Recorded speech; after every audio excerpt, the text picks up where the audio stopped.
Mesdames, Messieurs, le sage ne dit pas tout ce qu'il pense, mais il pense à tout ce qu'il dit. Aujourd'hui, nous sommes mercredi 13 novembre de l'an 2024 à la une de l'actualité. Montée des prix des denrées de première consommation. Il s'agit de l'huile végétale qui, depuis quelques jours, a connu une hausse en ce qui concerne le prix. Autrefois vendu à 1200 francs CFA, le litre aujourd'hui est cédé à 1500 francs CFA, voire 1800 francs CFA. Qu'est-ce qui dénote de cette augmentation vertigineuse? Nous avons posé la question donc à quelques revendeurs et populations à la base. Vous les suivrez dans un instant. Et puis, nous avons fait donc une incursion dans les écoles arabes pour savoir qu'est-ce qui se passe au niveau de ces écoles après donc quelques cursus au niveau de l'apprentissage de la langue arabe. Comment obtenir le BPC, le CEP, le BPC, le bac et que deviennent ces personnes qui ont obtenu ces diplômes dans les écoles arabes? C'est dans ce journal. Et puis hors de nos frontières au Sénégal, on parlera de Ousmane Sonko qui appelle au calme après des déclarations polémiques sur les élections législatives. Vous entendrez un peu l'actualité sur dans ce pays, sans oublier quelques notes en sport. C'est là pour le sommaire. Merci de nous préférer pour vous informer. Sota Midi Magazine, le point de l'actualité de la journée sur ta radio. Sota FM, c'est maintenant et tout de suite. Une fois de plus, merci de préférer Sota FM pour vous informer. Montée des prix des denrées de grande consommation. Le prix de l'huile végétale prend de l'envol sur le marché, autrefois vendu à 1200 francs CFA le litre et aujourd'hui cédé à 1500 francs CFA voire 1800 par endroit selon les témoignages. Sinon une flambée qui complique le quotidien des consommateurs qui s'interrogent sur les raisons d'une telle situation. Je vous invite à suivre quelques-uns interrogés par une équipe de nos reporters. Lui, c'est trop cher même. Le bidon maintenant, c'est à 32 000. On ne sait pas comment on va faire. La personne qui achète pour revendre là, il ne sait plus comment ils vont faire pour satisfaire les clients. Les clients souffrent. Souffrance là, c'est trop. Si on peut revoir, avant l'huile, c'est moins cher. Si c'est trop cher, 24 000, 23 000. Aujourd'hui, maintenant, c'est à 32 000 le bidon. Par litre là, combien on va vendre? On ne sait pas. Et pourquoi l'huile est chère? On ne sait pas. Si c'est notre machine qui est à Boycon, usine Fludor, soit SHB, si c'est gâté, l'État n'a qu'à regarder pour arranger. Sinon, France là, c'est trop. Si on pense trop là, on va vite mourir. Bon, maintenant là, c'est à 28 500. C'est cher. Parce qu'avant, on prend ça à 23 000. Maintenant, ils ont augmenté 5 500. On va dire que c'est trop cher. Parce que si on veut regarder, nous, on voulait que ça va revenir en arrière. Si c'est à 18 000, bien, ça serait bon. Et encore, ils ont augmenté 5 500. Augmenté, ça veut dire que c'est trop cher. On a fait le constat, c'est vrai. Nous allons chez les vendeuses pour acheter des nourritures. Chaque fois, les vendeuses aussi se plaignent sur ça, que l'huile est chère. On ne comprend plus rien.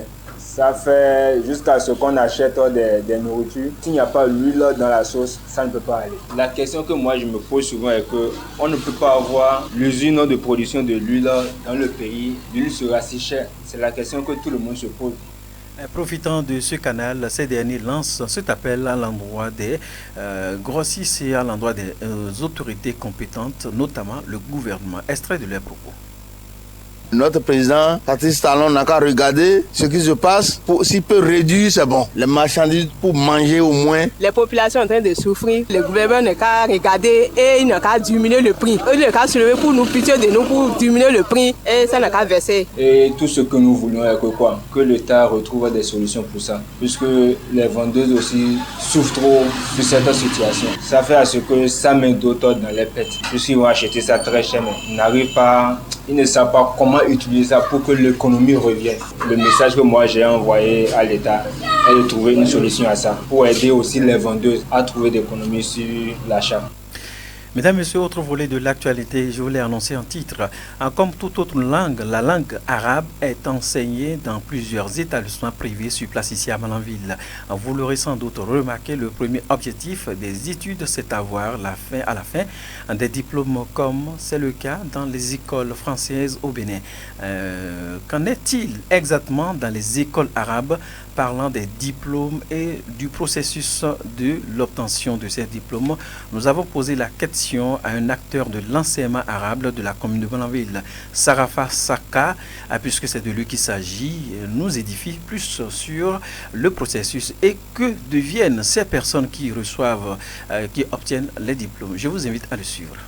Quand on parle de la langue arabe, la grande partie ne voit que le Coran. Il y en a même qui appellent ça l'école coranique. Pour eux, c'est qu'on ne fait rien là-bas que le Coran. Alors que, au-delà de tout, l'arabe c'est aussi une langue comme toute autre langue, seulement que ça a un lien avec l'islam, ça a un lien avec le Coran. Donc on ne peut pas détacher l'arabe du Coran. C'est deux choses qui vont de pair. Mais après tout, la langue arabe c'est aussi une langue qui s'étudie, telle qu'on étudie les autres langues. Et après ces études-là, on a droit à des diplômes. Donc tout ce qui existe de l'autre côté de la langue française, et quand on étudie, on a droit à des diplômes. Donc c'est comme ça aussi chez nous en arabe. Quand tu étudies, tu as droit à un diplôme. Donc tous les niveaux, on a le primaire de CI jusqu'au CM2, de la 6e jusqu'en 3e, de la classe de seconde jusqu'en terminale, de la première année de l'université jusqu'en 4e année. Le master, il y en a, le doctorat, il y en a. Donc au Bénin, on a des docteurs en arabe. Il y a des options, telles qu'à l'université chez nous aussi, il y a des options en arabe. Quand tu étudies, après le bac, tu as des débouchés, il y a des options, tu choisis. Soit tu fais la langue arabe ou bien tu fais la culture islamique, qu'on appelle aussi la charia. Il y a aussi beaucoup d'autres options. Dans les autres pays, c'est pas comme ça. Les pays de la sous-région, le Niger, le Mali, le Burkina Faso, la Côte d'Ivoire, c'est pas comme ça. Mais chez nous au Bénin, comme la langue n'est pas encore officialisée, le gouvernement ne reconnaît pas la langue arabe en tant qu'une langue officielle au Bénin. Donc, on étudie cette langue-là à l'école. C'est dans le privé, c'est dans les écoles coraniques qu'on étudie cette langue-là. Donc, par conséquent, le gouvernement n'attribue pas les diplômes. Chaque école donne son diplôme.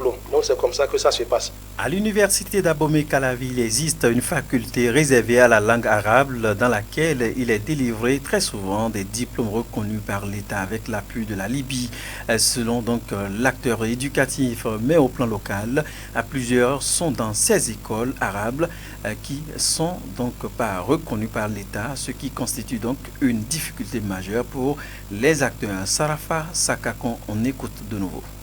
Alhamdulillah, au Bénin, et avec l'assistance de la Libye, dans l'UAC, il y a une faculté là qu'on étudie la langue arabe parce que c'est sous le gouvernement. Donc quand tu étudies là-bas, d'office, le gouvernement te délivre un diplôme. Le gouvernement reconnaît ce diplôme-là. Le problème qui se passe ici, c'est qu'il y a des écoles franco-arabes qui ne sont pas autorisées par le gouvernement, qui n'ont pas des papiers demandés par le gouvernement. Donc ils sont en train d'exercer, entre guillemets, dans l'illégalité. Donc s'il faut parler ainsi. Donc c'est ça qui crée le problème chez nous. Sinon, quand tu as ces papiers, quand tu es reconnu par le gouvernement aussi peut te délivrer des diplômes qu'il te faut. Il y a une université par exemple à Cotonou, dirigée par la docteure Ouidat, université Ibn Battuta. Cette université-là a tous les papiers demandés par le gouvernement. Donc par conséquent, ils passent même du BTS. Donc ils n'ont pas de problème avec le gouvernement. Donc tu passes la licence nationale et tu as le diplôme du gouvernement. Mais en langue arabe, le gouvernement a ses yeux sur tout comment les choses se passent dans cette université-là. Au début, nos dirigeants, nos enseignants, ils n'ont pas taillé d'importance à cela. Mais aujourd'hui, les gens sont en train de lutter pour que le gouvernement reconnaisse la langue arabe, pour que le gouvernement reconnaisse nos diplômes. Ils sont en train de fournir des efforts, de lutter pour cela et pour que tout ce que le gouvernement va nous demander en termes de papier, pour qu'on puisse fournir tout cela pour que les diplômes aussi soient reconnus. Parce qu'on a des docteurs, il y en a qui ont étudié au Koweït, qui ont étudié en Arabie Saoudite, qui ont étudié au Niger, tout ça. Donc les diplômes, ils reviennent et le gouvernement ne reconnaît pas leurs diplômes. Donc les gens sont en train de lutter aujourd'hui pour que tout cela, on puisse régler ça. Ils sont nombreux ces apprenants en langue arabe qui, à la fin de leur étude, ont du mal à trouver affaire pour faute de reconnaissance des diplômes par l'État. C'est pourquoi Sarafa Saka adresse le message fort que voici à tous les responsables des écoles arabes pour conjuguer au passé ce problème. Extrait de ses propos. Les écoles arabes n'ont pas de difficulté à exercer, à enseigner. Le seul problème qu'il y a, c'est quand vous finissez d'étudier, on vous donne ces diplômes-là. Les diplômes ne sont pas reconnus par l'État. L'État n'a pas ses yeux sur comment les examens se sont passés, les compositions. Donc, ça fait qu'après les compositions, après les diplômes, vous n'avez pas de boulot parce que le gouvernement ne reconnaît pas vos diplômes. Donc, s'il y a des difficultés quelque part, ça serait à notre niveau. Comment nous réorganiser? Comment revoir, c'est-à-dire notre administration? Comment gérer les choses pour que ça aille en conformité avec ce que le gouvernement veut? Donc, je lance un appel à tous les dirigeants des écoles arabes qu'ils aient une pensée vraiment profonde, parce que l'avenir de nos jeunes frères est en jeu et ça décourage certaines personnes à étudier l'arabe. Ils se disent, bon, quand on finit d'étudier, après avoir accumulé ces diplômes-là, on devient quoi? Tu passes toutes ces années à l'extérieur, en Arabie Saoudite, au Koweït, tu reviens dans ton propre pays, on ne te reconnaît pas. Donc, c'est à nous de nous revoir, de réorganiser les choses pour que le gouvernement puisse nous reconnaître. Je pense que les gens sont en train de travailler ardemment pour cela. Et Inch'Allah, d'ici quelques années, ça va aller. Parce que le problème se pose. Tout le monde voit la difficulté qu'il y a là. Et ce n'est pas quelque chose à négliger. Pour ceux qui disent que la langue arabe, ça a quelle importance? C'est une langue comme toute autre langue. Aujourd'hui, l'anglais s'impose à tout le monde. Donc, c'est aussi comme ça l'arabe aussi. Ce n'est pas seulement une langue des musulmans. Il y a même une journée internationale de la langue arabe. Je pense que c'est le 18 décembre de chaque année. Donc, même si tu n'es pas musulman, quand tu apprends une langue et que tu maîtrises cette langue-là, c'est déjà un de plus. À l'instant, Sarafa Saka, il est responsable d'une école arabe, notamment sur place ici à Malanville. De cette actualité, on reste dans cette même tendance. Éducation, évaluer le niveau de compréhension des écoliers marque une étape significative dans le bon déroulement des activités pédagogiques pour les responsables de l'école primaire publique Horoisso dans la commune de Malanville. Dans ce sens, les apprenants de cet établissement scolaire primaire ont été soumis à des compositions. C'était le mardi 29 octobre 2024 dernier. Quelques jours après l'évaluation, quelle appréciation peut-on faire du niveau des apprenants? Grosse interrogation.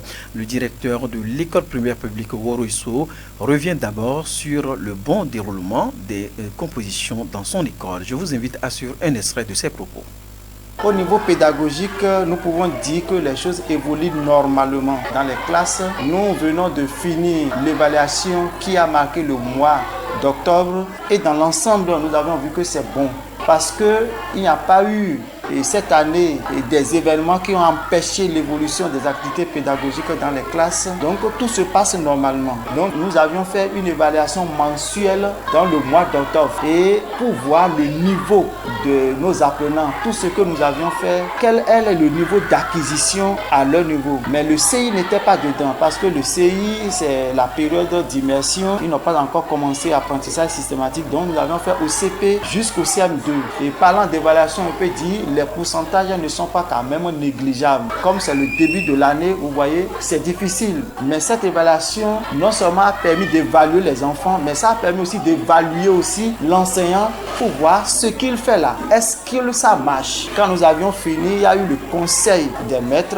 Chaque enseignant a donné son résultat et nous avions ensemble trouvé des solutions, ce qu'il faut faire pour que dans le mois de décembre, lorsque nous allons faire les étapes, cela puisse s'améliorer.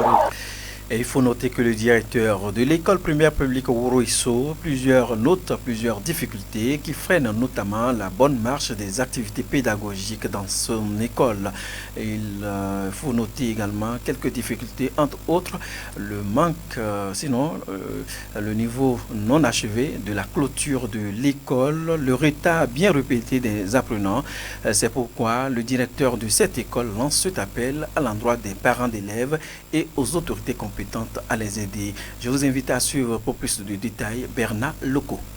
C'est le temps d'harmattan qui s'installe et les enfants viennent souvent en retard à cause de la fraîcheur qui s'annonce. Mais quand même, nous leur prodiguons des conseils pour que cela se passe bien. Au niveau de l'école, vous voyez, la clôture n'est pas totalement faite. Et la nuit, vous voyez, des gens qui viennent déféquer, vous voyez, et puis tout cela, ça constitue toujours un problème pour l'école. Je demande aux autorités vraiment de nous accompagner dans ce travail pour que la partie de la clôture qui reste soit faite. Parce que c'est souvent là que les gens passent pour viennent faire leur désordre, viennent déféquer et vraiment ça ne n'aura pas le nom de l'école. Nous demandons la sécurité la nuit, que les gens viennent au moins voir ce qui se passe dans l'école pour que les gens ne continuent pas à salir l'école. Et je demande aussi à tous les enseignants que le travail continue toujours et que nous devons tout faire pour que notre commune tienne la tête. Mesdames, Messieurs, cette session de l'information se poursuit. Mais avant tout, nous marquons juste une courte pause. C'est la pause qui s'impose. Sota Info Midi, le point de l'actualité sur ta radio. Retour sur l'actualité justement, 13h passées de quelques minutes. Vous l'aurez sans doute constaté partout dans la commune de Malanville, la vente ambulante des produits traditionnels qui prend de plus en plus de l'ampleur. Des personnes sillonnent à travers les quartiers, les rues secondaires de la commune, des points de grand rassemblement et d'affluence justement à la quête des clients. Cette pratique croît que veille suscite des questionnements dans l'opinion d'où viennent donc les vendeurs. Quelle est donc la qualité du produit vendu? C'est des interrogations que l'on se doit donc le droit de se poser. Autant de questions qui se posent donc par des milliers de citoyens rencontrés par une équipe de nos reporters. Ces derniers se préoccupent justement surtout des éventuelles conséquences sanitaires qui pourraient découler de la consommation éventuelle des produits et médicaments traditionnels vendus. Je vous invite à suivre ici Madame Aboubakar et Gaston Dossou. Ils sont tous des citoyens rencontrés. Ils se veulent plus précis. C'est à Malanville ici qu'ils sont beaucoup. Sinon, nous, on a quitté vers le nord, là-bas, c'est sympa. Mais dans Mamité, préparé, boire. Mais ici, là, les produits traditionnels en poudre, là, il y a ça trop à Malanville ici. Et ils circulent là, dans la ils gardent ça en main. Certains gardent ça dans la boîte, promener, on dit ça fait ci, ça fait ci. Mais moi, j'ai vu que ce genre de produits-là, c'est Dieu qui sauve de la communauté de Malanville pour ça. Parce que ces choses-là, c'est les produits qui amènent un autre effet secondaire. Et les gens n'arrivent pas à détecter le mal qu'ils ont. Voilà, j'ai les mots de vente. On m'a donné le produit. Et après, j'ai commencé par faire la diarrhée ou bien j'ai commencé par avoir maux de rein. Oubliant que le produit en poudre qu'on m'a donné, c'est ça qui a causé ça. On ne connaît plus ça. Et on prend les choses. Tout d'abord, la chose n'a pas de dose. On dit qu'il faut prendre ça comme ça, comme ça, comme ça. Les médicaments traditionnels n'ont pas de dose. Normalement, ça devrait avoir une dose. On dit qu'il faut prendre petit verre comme ça, comme ça. Mais les produits traditionnels en poudre, le pire en poudre là, n'ont pas de dose. Effectivement, chez moi, de mon côté, je n'ai jamais apprécié ça et je n'ai jamais fait confiance. Parce qu'on ne sait pas à base de quoi ils ont composé les produits pour nous amener au marché. Il y a beaucoup des Aoussa qui ne peuvent pas même s'exprimer en français. Même Mandendi, même, ils ne peuvent pas parler le Dendi. Or, nous sommes au milieu de la langue Dendi. Un étranger qui est venu, on ne sait pas d'où il est, qui il est, qu'est-ce qu'il est dans la nature, on ne sait pas. Donc ça, moi, de mon côté, je n'ai jamais apprécié ça et puis jamais payé un produit qui ne sait pas comment ça a été composé. Avant de payer un produit, il faut d'abord connaître l'intéressé, ce qu'il est, sa maison. Ces citoyens, justement, rencontrés par une équipe de nos reporters, profitent de ce canal pour interpeller la société civile à attirer l'attention des uns et des autres sur la nécessité de se faire consulter dans les centres de santé spécialisés. Extrait de leurs propos. Moi, le conseil que je peux donner à la population malanvilloise, ceux qui payent des produits traditionnels comme ça, là, ils n'ont qu'à se méfier de ça. Parce que ça peut amener beaucoup de problèmes encore. Revoir leur manière de prendre ce genre de produits-là. Parce que, un, le produit n'a pas de dose. De deux, on amène ça, vous ne savez pas de quel genre il s'agit. Et ils parlent en l'air seulement pour pouvoir trouver leur argent. Maintenant, ce que les produits sont en train de causer, nous-mêmes, les relais qui sont en train d'aller sur le terrain, leurs maladies qu'ils sont en train de nous présenter, là, c'est les cas qu'on n'a jamais vus ailleurs. Maintenant, les gens ne savent pas qu'il y a ce genre de produits qui sont en train d'endommager autres maladies dans leur organisme. Ils n'ont qu'à éviter ce genre de choses-là et on va voir ce que Dieu peut nous donner. À l'instant, quelques Malanvillois qui se prononçaient sur les vendeurs ambulants de ces produits traditionnels. Mesdames, Messieurs, à présent, nous dressons le tapis vert, c'est pour les nouvelles sportives. Le sport dans son ensemble et avec toutes les disciplines, c'est sur Sota FM, la meilleure pour les informations sportives d'ici et d'ailleurs. Les sports sur la 100.9, mesdames et messieurs, nous allons parler de cette mauvaise nouvelle. Encore un forfait dans le rang des Guépards du Bénin. À moins de 2 jours de la confrontation décisive face au Nigeria, de la 5e journée des éliminatoires de la CAN 2025, les Guépards du Bénin devront composer avec une autre absence importante en défense. Olivier Verdon, puisque c'est de lui qu'il s'agit, est forfait et ne sera pas disponible. L'annonce a été faite par par le sélectionneur général qui n'a pas donc révélé les raisons exactes de cette absence après la séance d'entraînement de ce mardi. Donc hier, cette nouvelle vient renforcer les incertitudes autour d'une défense béninoise déjà fragilisée puisque pour cette double confrontation contre le Nigeria à Abidjan, suivi du déplacement à Tripoli du Bénin. Le Bénin devra donc aussi se passer de Cédric Rontondi qui souffre d'une déchirure au niveau de sa jambe. Mesdames, Messieurs, hors de nos frontières, cette fois-ci, c'est pour les nouvelles. Hors de nos frontières, c'est avec vous. David Labo, bienvenue dans ce studio. Bruno Gakli, bonsoir et bonsoir à tous. On va parler avec vous du Sénégal. Au Sénégal, Ousmane Sonko appelle au calme après des déclarations polémiques sur les élections législatives, vous nous dites. Et justement, Bruno Gakli, au Sénégal, la tension est montée d'un cran ce mardi 12 novembre 2024 à 5 jours de la tenue des élections législatives ce dimanche.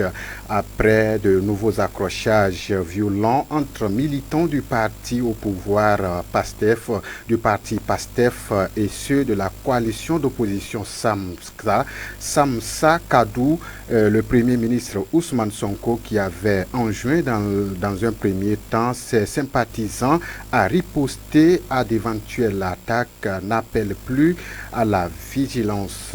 Et puis à 16 heures déjà, ils sont plusieurs centaines déjà réunis sur le rond-point près de l'école normale avec des banderoles vert, jaune, rouge autour du cou. Zouzouzela à la main, décrit notre correspondante de Dakar, Léa Lisa.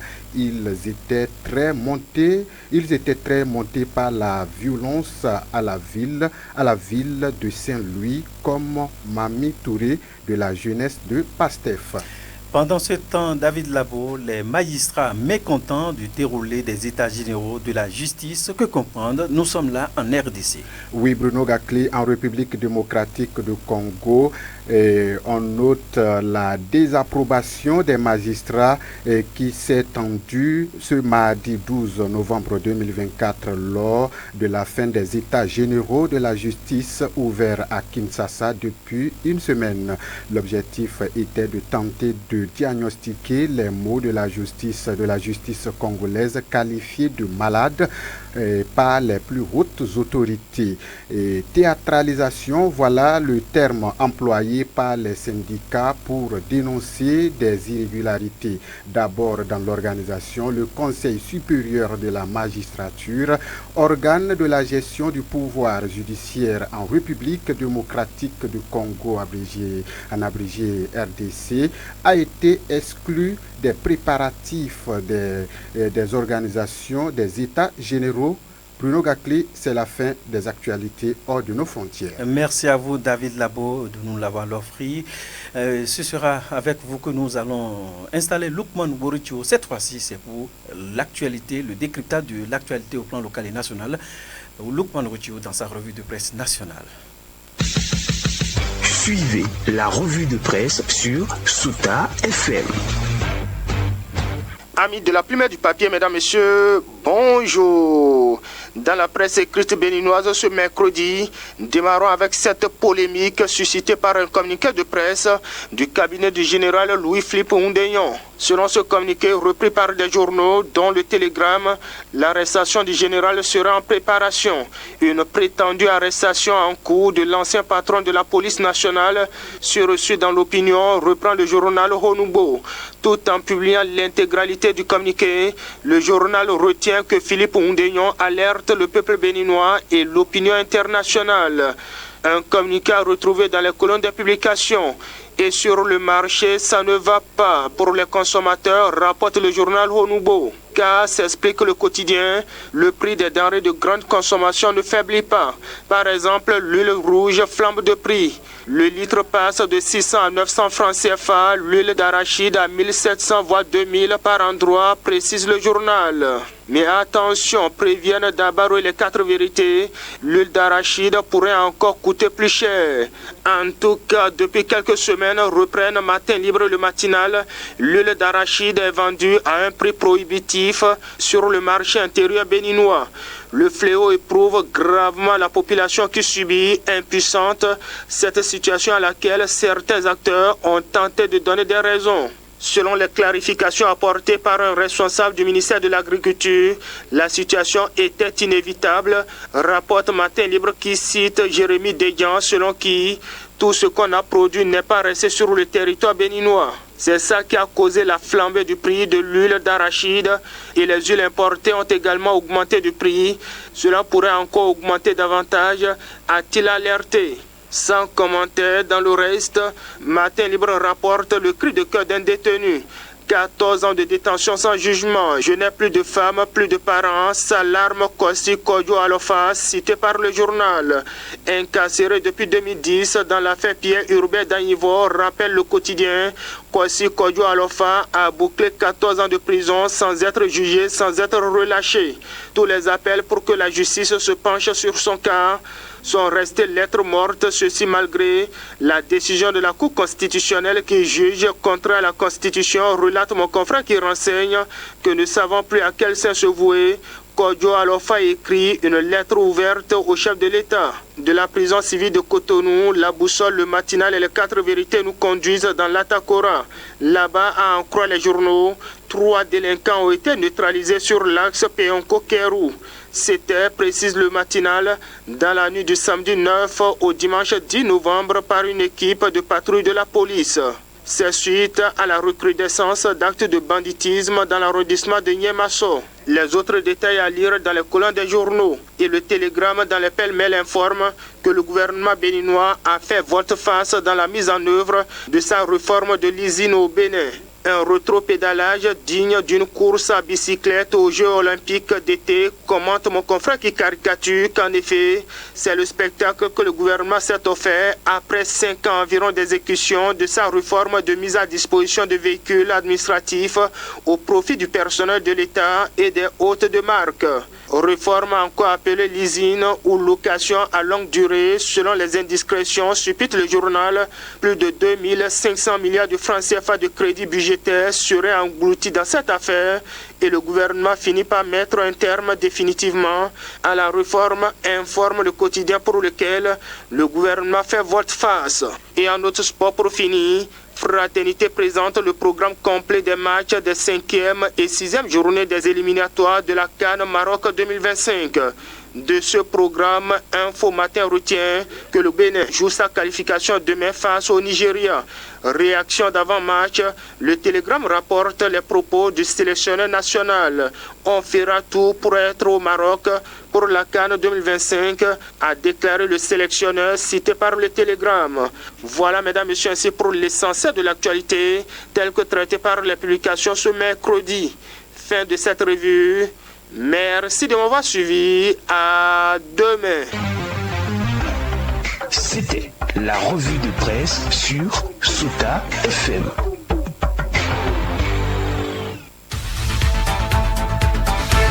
Et bien voilà, mesdames, messieurs, 27 minutes pour faire le tour d'horizon de l'actualité sur la radio Sota FM. Merci de l'avoir suivi. Collaboration technique, on retrouve Aboubakar Dokoua. L'édition est là pour nous. Faridat Sani. En direct depuis les studios A pour la présentation. Bruno Gapi, c'est mon nom. Portez-vous bien, que Dieu vous garde. C'était Sota Midi Magazine, le rendez-vous informatif de la mi-journée sur Sota FM.